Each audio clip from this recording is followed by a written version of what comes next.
Hi guys, welcome to my YouTube channel. My name is Barbara and this is Hair and History. Before I get started, I wanted to let you guys know that this video is for entertainment and educational purposes only.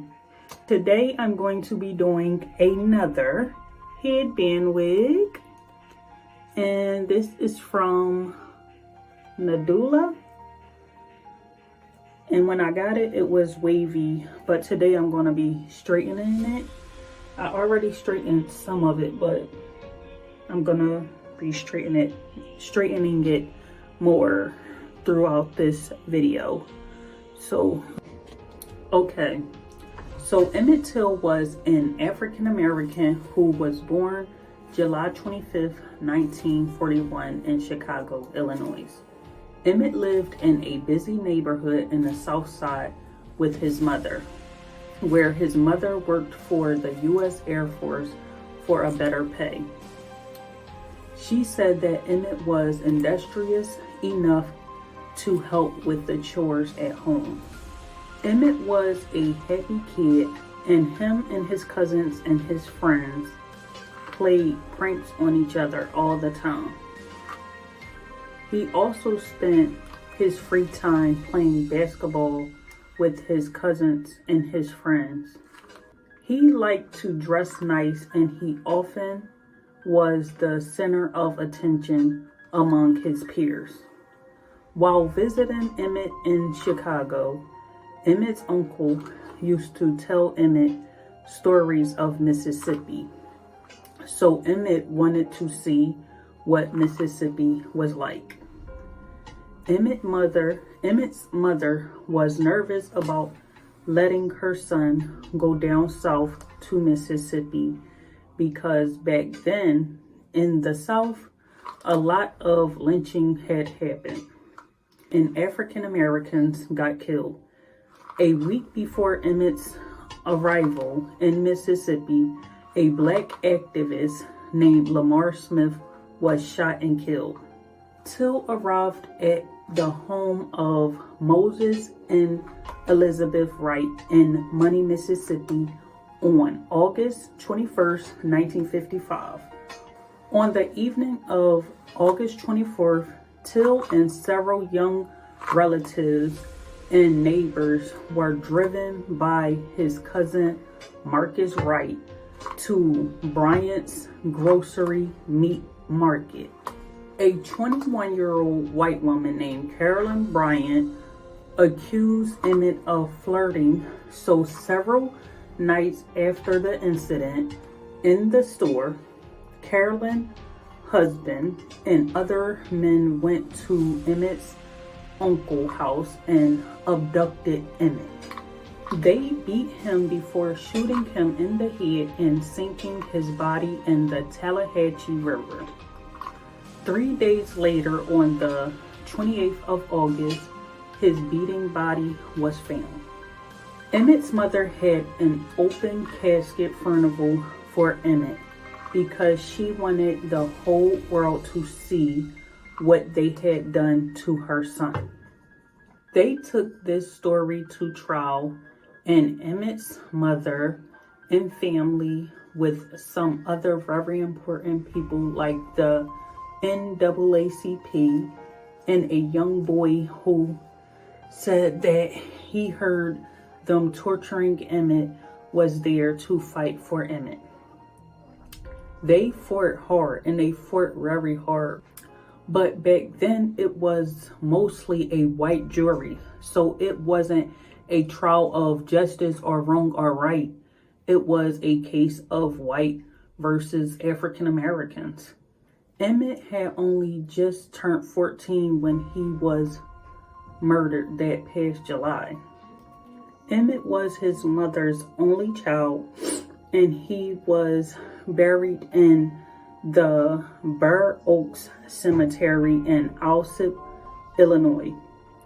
Emmett House is now a museum, and in 2020, the house was sold to Black and Green, an environmental and community revitalization, I don't know if I'm saying it right, revitalization nonprofit. So the house was sold to a nonprofit.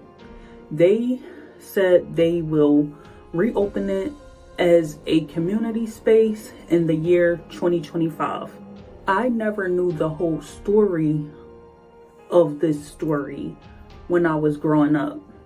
I knew he was murdered by white people, and I knew it happened back in the 50s, but I didn't know that he was 14, and I didn't know I didn't know that they also shot him after they did all that to his body. But this story is just one of the saddest stories because he was a baby. Like, he was only 14. Like, it's just so sad. I just feel so sad for his family, and like I said, it's just sad because the nerve of people. Like, I just don't understand how people can hurt, well, not hurt, they didn't just hurt him. I don't understand how people can do what they did to a 14-year-old. Like, it's just sad how angry people be and they take it out on the wrong people. Like, how can you hurt a 14-year-old? Like, I don't know. It's just crazy that people is out here that would sit there and hurt a child like that. It's so sad. It's like, what kind of mindset do you have whereas though you're gonna go out and hurt some little boy? Like, and like I said, he had just turned 14. So it was, and then that's another thing that I didn't like. He just turned 14 in July. So, and then it was the end of July. So he turned 14 July 25th, and then August, the end of August, that's when he passed away. It's just sad. Like, he celebrated his birthday, and then probably say a month later he had passed away. It's just, when I think about it, I just feel so sad. It's a sad story. Another story that I'm doing, another boy got murdered by a grown man, and it's like, it's just sad because it's like, what is these grown men doing? What is your life like that you want to go around shooting little kids? Like, I really don't understand. Where is my... All right. Okay, so this is going to be the end of this video. Comment down below to let me know if you guys heard about this story. I'm pretty sure you guys did hear about it because, like I said, this happened in the 50s and it was a popular story. So you probably did hear about it. You probably didn't. I know in school, I don't remember learning the whole story. Like, I just knew I knew that it happened in the 50s. I knew that that the boy got murdered by white people. So growing up, I just thought that it was just like some white people killing black people. Like, that's all I knew about it. But as I researched this story, I learned that, you know, I learned how they tortured him, and I learned that he was only 14. Like, it's just sad. Like, and I did watch the movie Till. If you guys haven't watched that movie, you guys should watch it because that movie is so powerful. It doesn't really show like it wasn't like a story about Emmett. It was more so about his mother and how strong she was and how much she fought for her son. But yeah, so comment down below to let me know if you guys heard about this story. Comment down below to let me know what you guys think about this story. Let me know if you guys like my hair. And don't forget to like, comment, and subscribe. And I'll see you guys in the next one.